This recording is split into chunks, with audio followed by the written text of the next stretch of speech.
Okay guys, so here we are with the first look at the new series, Meteor Mission. This is of course for Meteor Mission 1.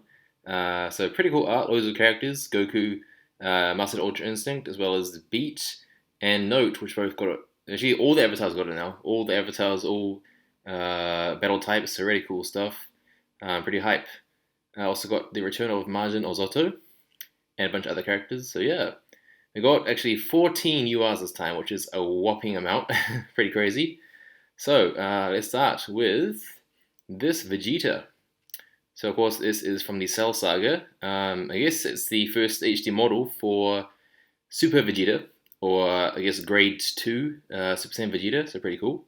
Kata is kind of 10 out of 10. This is really cool with Cell doing the crazy facial expression there. Really cool stuff. HP is terrible though, but apart from that, really cool stuff.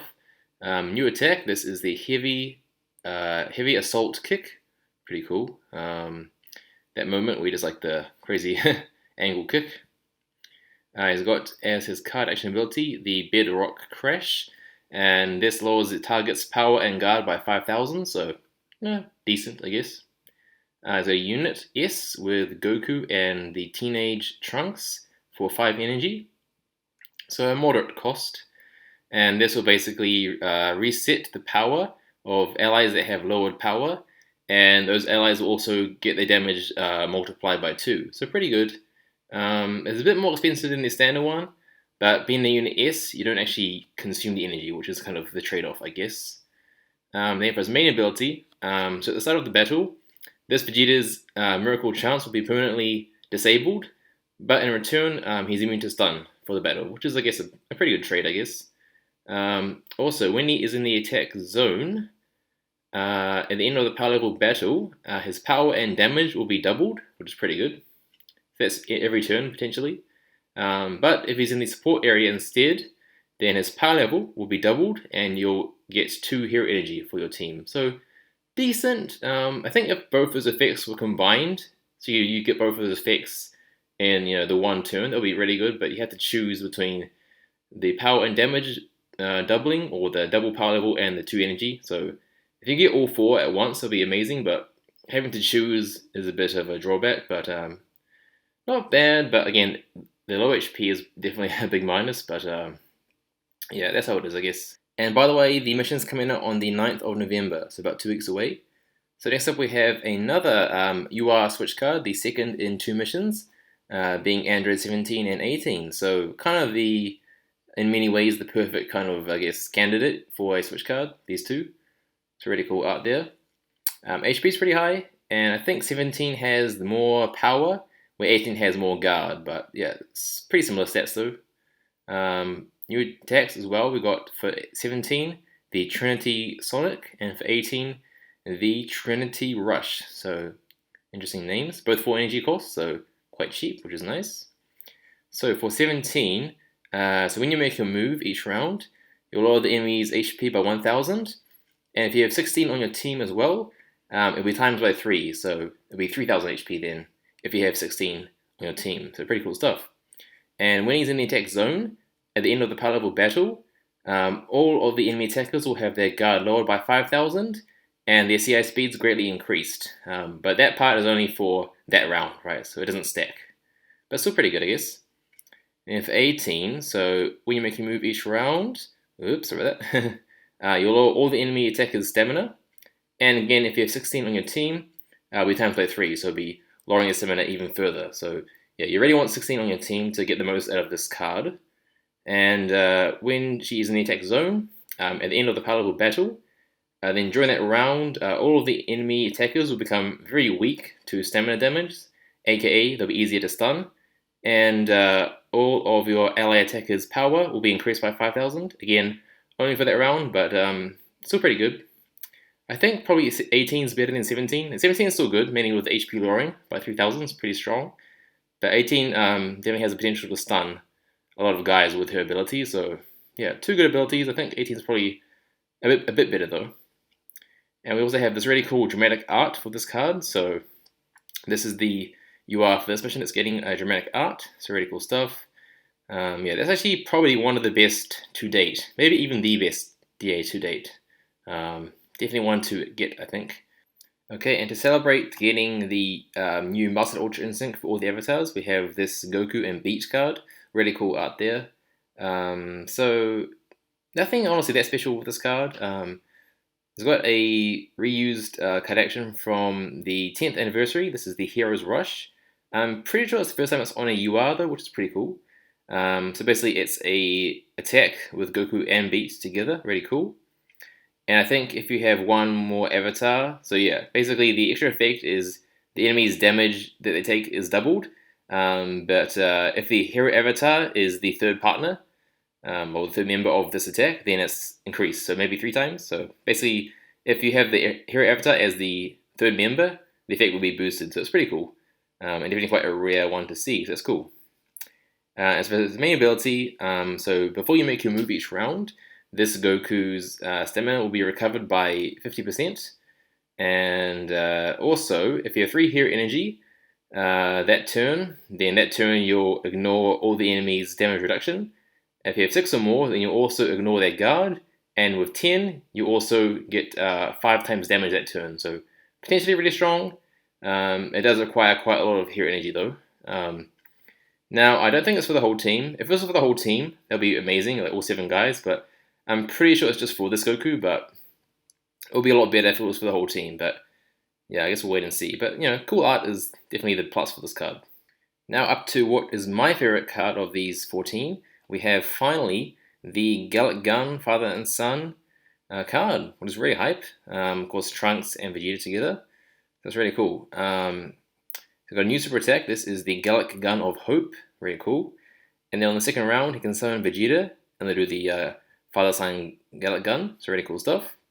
And with 8 energy or more, the damage will be increased, and the target's power and guard will be reduced to 1000. So quite a strong effect there, I have to say. So pretty cool stuff. For his main ability, at the start of each round, this Trunks and any ally Vegetas will have their stamina recovered by 50%. And also, if you attack with the Vegeta in like a group attack, so this Trunks is a Berserker, so you need a Berserker Vegeta. And probably the first card of these 14 I showed earlier is probably a good candidate, I think, that Super Vegeta, Grade 2-1. So if you attack with a Berserker Vegeta, then all of the enemy group members' damage they take will be increased by 50%, and also their hero energy will be lowered by 2. So pretty good effects there. Okay, now we've got a really surprising character. This is Lagus. So we haven't seen her for like 4+ years, which is kind of funny. Ever since she got absorbed by Ozoto in Universe Mission, she's kind of being out of the picture. So finally back, which is pretty cool. So Kata's not bad, I suppose. She's got a ultimate energy as her touch action ability, and this will do massive stamina damage to the target and also lower their guard by 5000. So quite a good effect there, I guess. Not bad. For main ability, at the start of each round, if there are 3 or more enemies in the enemy team, and if your HP is lower than the enemy's HP, then all of the enemy's fixed power levels will be nullified that round, and all of their normal power levels will be lowered that round. So pretty good stuff. So both the fixed and all power levels are taking a massive hit, which is quite strong. And the lower HP you have, the more you'll lower their normal power levels by. So pretty good. Basically, it's kind of hard to activate because you're going to be lower HP than the enemy, which is not always, where you want to be, of course. But it does have a lot of potential, Potentially, especially if you get to like below 25% HP, probably going to lower it by 90%, and then the fixed damage, fixed power levels, of course, to be 0. So, yeah, they're going to be kind of crippled massively. But definitely has potential, like I said, but can be kind of not that reliable. But when it does go off, I think it'll be quite devastating. Okay, next we have Majin Ooto, so making his big reappearance. Kinda is pretty cool, I think. He did get a new HD model, which is pretty sick. HP is incredible. 4100 is just amazing. Also got a new attack. This is the Glass Bullet Vision. So basically, I guess his version of Lagos's Glass Bullet. So pretty cool. And both low cost or 3, which is really, really good, really cheap. So of course he can basically use the techniques of the fighters he's absorbed, which makes sense. So pretty cool. He's got a Reflect as his card action ability, quite a rare one. And the extra effect is that he increases the CI speed of the target by a lot, and also lowers the hero energy by 3. So that's quite good, especially the lowering energy by 3 is quite strong, I think. And for his main ability, there is actually a negative with this. Basically, on the second round, your own team's power level can't go above 10,000, which is quite a big negative. But in return for that, so during the second round, before you make your move, you'll lower all the enemy's stamina by 50%, and also lower their power levels by 50% too. So it's a good effect, but I think negative is quite severe. It is quite harsh, so this one I think it's kind of hard to tell. We'll probably have to see him in action before we can really decide how good he is, because he has potential. Like, HP is really good, attack's probably strong with a low cost, and effect's not bad, just that power level restriction on your own team is quite bad. But I guess with Gamma 2 and stuff around, it might not be as bad as that.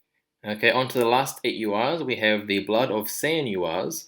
Really cool stuff. These are basically a reappearance of these CPs all the way back from Universe Mission 5. So that's like 4 or 5 years ago. About almost 5 years ago now. Damn, that's quite a long time ago. But these are really cool campaign cards with like a unique black aura around them. Look really sick. And they have these cool like cinematic super attacks with like slow motion effects. It was really cool. So to get these guys coming back in UR form was really exciting. So yeah, let's get into them now. So 8 of them, of course. First one is going to be Super Saiyan Goku. So again, card art for these are all really quite top tier. Cool looking cards. And they all have this unique ability, which is like a secondary ability. And so basically at the start of the battle, they all become immune to stamina damage. Their power levels will be increased by 50%, and the damage will be increased by 1,000. So a pretty good, bonus ability there that they all have. So you're not bad. And then for his touch action ability, he has the ultimate energy, and his extra effect is that he'll do massive stamina damage. So basically like Legacies, but without the guard drop. But still good, I guess, still good effect. And also similarly to their unique ability, their main ability all has, they're different, but they all have like the same kind of boost where the less HP you have, the stronger their effects get, which is good because their actual main abilities are pretty dog shit. They're really weak. Like honestly, even like 10 years ago, they would still be quite weak. Anyways, this Goku, at the start of each round, he'll increase all of your allies' power by 1,000. So again, yeah, pretty terrible, right? Pretty weak. Okay, and moving on to Vegeta.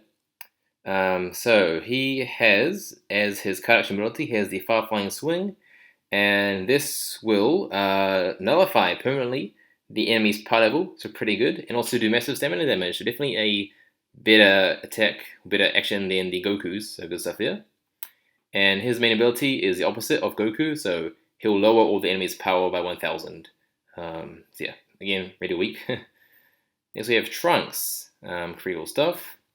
He's got a counter rush with the extra effect being he will lower the enemy's super attack damage by 90%, so pretty strong. And his main ability, he'll increase all of your allies' guard by 500. So again, just so weak. Like it's just crazy, man. They didn't need to be this weak, man. Like it's just kind of weird. But anyways, next up we have a Super Saiyan 2 Cell Saga Gohan, pretty cool. He's got an Awoken Burst, which will do 5,000 extra damage if you activate it, which is pretty strong.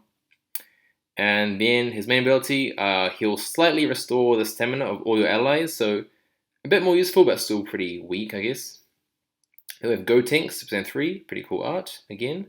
He's got the Kamehameha as his card action ability, and this effect will increase his miracle chance by a lot, so quite strong there. And he will basically opposite of Gohan. He will lower all the enemy's stamina by a small amount. So again, still pretty weak. We have Super Saiyan Blue Vegito, the only, I guess, gold form of these 8. So pretty cool to see it with my boy Vegito. Power is great as well, 9,000, really high.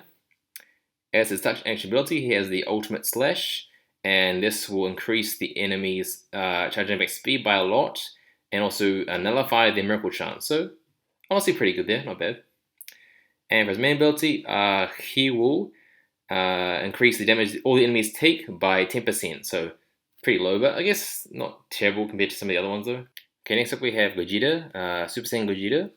with probably the best card art out of these 8, I would say. Really cool stuff there, looks amazing. As his card action ability, he has the ultimate lock-on burst, and this will nullify the target's guard and damage reduction for that round, so quite a good effect there, honestly, quite strong. And for his main ability, he will increase all of your allies' power levels by 1.2 times, so probably the strongest main ability out of these 8, but even then still not amazing. Last but not least, we have Broly in his legendary Super Saiyan form. For his Sparking, he's got a second round Sparking. This will increase the damage of the Sparking by 2.5 times, and also lower the enemy's hero energy by 2. So pretty good effect there. We've seen it a couple of times before with, I think, King Vegeta Zeno and the Evolved Super Heart, so quite a solid effect. And he's the reverse of Trunks, being that he lowers all the enemy's guard by 500. So yeah, these main abilities are pretty terrible, but they've got new models, unique models, unique super attack effects, and the card is pretty incredible as well. You can see with these 8. So yeah, they're definitely the cheapest of these 14, I think. So they'll be cheap to pick up at least. So you can get quite a few of them for a relatively low cost, which is nice. And honestly, no super like broken cards, I think, this time. I think 17-18 is pretty good though, but yeah, nothing super like incredibly broken, which is kind of nice for a change, I guess. So yeah, pretty excited for this mission. See you guys in the next video.